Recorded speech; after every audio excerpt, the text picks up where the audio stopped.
Sometimes laughter shows up at the worst possible times, especially during serious moments.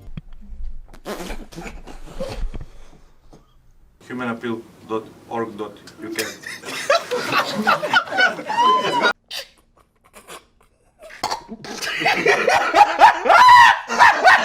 So here are some of the most unbelievable and awkward moments on the internet, where people laughed exactly when they shouldn't have.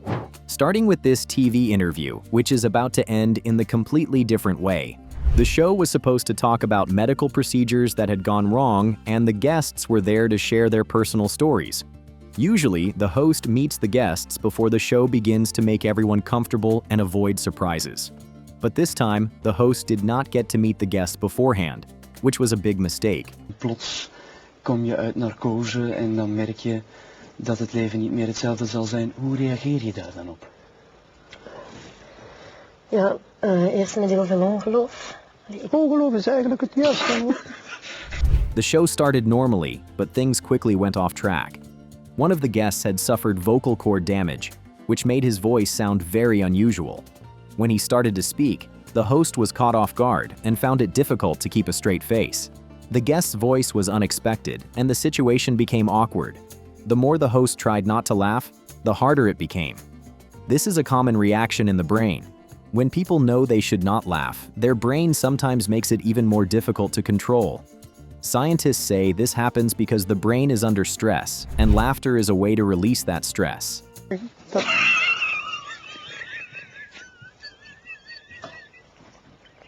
Excuseer, dames en heren. The situation only became more uncomfortable when the guest started talking about his private life, including his life. The host struggled to stay professional, but the laughter kept coming.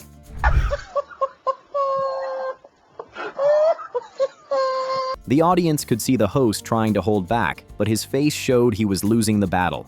The awkwardness grew, and soon the show was completely off track. Because of this one interview, the TV show was canceled and never returned. This next awkward laughter happened on the Courtroom TV show Judge Rinder. A woman named Sandra was brought on the show after her dog, Max, reportedly got way too friendly with a cat named Gizmo. The cat's owner, Nikki, claimed that the dog ed her cat and that Gizmo was now suffering from anxiety and depression. She even had vet bills of around £1,500 and wanted Sandra to take responsibility. In a moment that went viral, Sandra tried to give a serious apology on national television.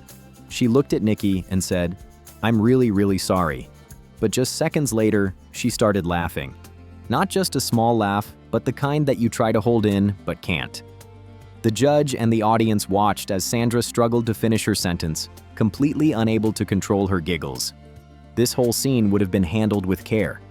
But because Sandra couldn't stop laughing, the moment turned into a viral clip that many people saw as comedy. An actual heartfelt apology. I'm really sorry, Nikki. I'm really sorry. I didn't realise that it was... I'm sorry. Why are you laughing? It's not a funny situation. A recent funny and awkward situation happened during a live football interview with Rafael Leão after a big match. The interview was meant to be serious. His team had just won, and he was supposed to talk about his feelings, the game, and how the team planned for success. But then something funny happened, not because of what Rafael said, but because of the way Jamie Carragher. Carragher has a strong Scouse accent, which is from Liverpool, and it's very hard to understand, especially for people who don't speak English as their first language. You play Inter Milan are playing tomorrow, Internazionale. Would you like to face them in the semi-final? When Jamie asked Rafael questions, the poor guy looked confused. He couldn't understand anything.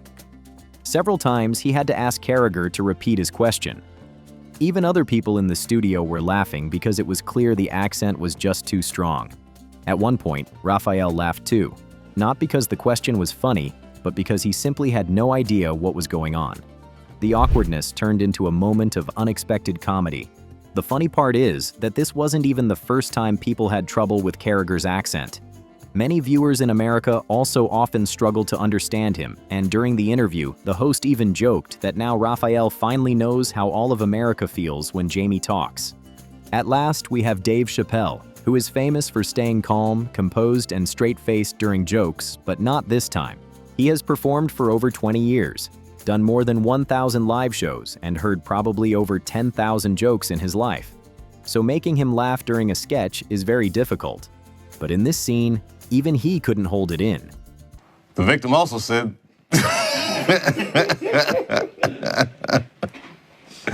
All right, everybody, here it comes. Give me a second. This is the hardest one. What makes the moment even more surprising is that it was supposed to sound like a news report. The setup was serious, with a fake victim giving statements. The victim also said that at one point during the altercation, Method Man put a hanger on the stove and left it for like 40 minutes. And then... This sounds like something from a crime report or a true crime show. But instead of sounding intense or scary, the way it was delivered, with a calm, overly formal news reporter voice, and made it absurd. And that absurdity made even Chappelle lose control. When I was in when I was 9, I got molested by a guy with Down syndrome. Don't laugh, Brandon. I'm not laughing. Why'd you laugh? It's just... That's rude. It's such a curveball. I know. Can I just say something? I'm going to say it again, and if you smile, I'm going to leave. The guy started to share a very personal story when he was just 9 years old. He said it happened every day for a whole summer. That means for about 90 days, he faced something very difficult. While he was telling the story, his friends started to laugh, even though he tried not to. Standing in front of the whole class to give a presentation can be one of the most stressful moments for any student. Professional dream of becoming a race car pilot. Let me start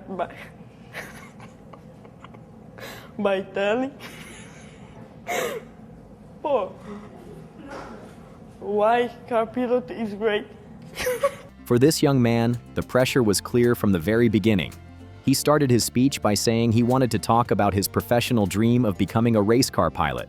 Right away, you could see he was nervous. He began to repeating phrases, and the word just doesn't come out.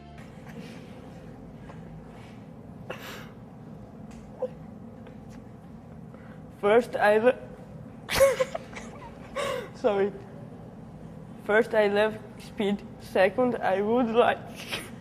But for this student, just getting through his speech was a big challenge. The more he tried to stay serious, the more he struggled. His classmates started to laugh, and soon, even he couldn't help. But what happens when someone shares the most painful moment of their life and you laughs? News, another classmate died. Oh, Justin. Oh, Justin. No. On November 30th, 2021, a tragic event happened at Oxford High School in Michigan. A 15-year-old student named Ethan Crumbly brought a gun to school and opened fire. He shot 11 people, and 4 students lost their lives. This was the deadliest school shooting in the United States in 2021. In total, there were 29 school shootings that year, according to Education Week.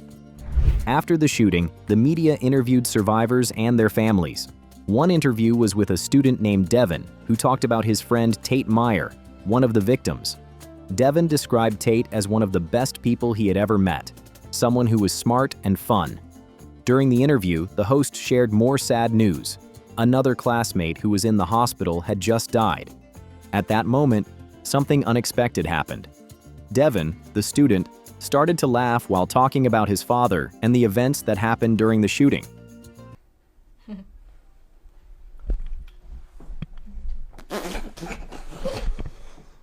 Many people watching the interview were confused. Mental health experts say that laughing, smiling, or even joking after a tragedy is a common way for people to deal with shock and pain. It is called a trauma response. When something is too painful or scary, the brain sometimes uses laughter as a way to protect itself. And at last, this is what happens when you try to open up in therapy, but instead of healing, you walk out even more confused and wounded than before. It all starts with the patient coming in, clearly burdened, ready to share something that's been haunting him. And when he finally says it, don't laugh. Ain't no reason for me to laugh. Just please don't laugh. Okay. I'm terrified of clowns, man.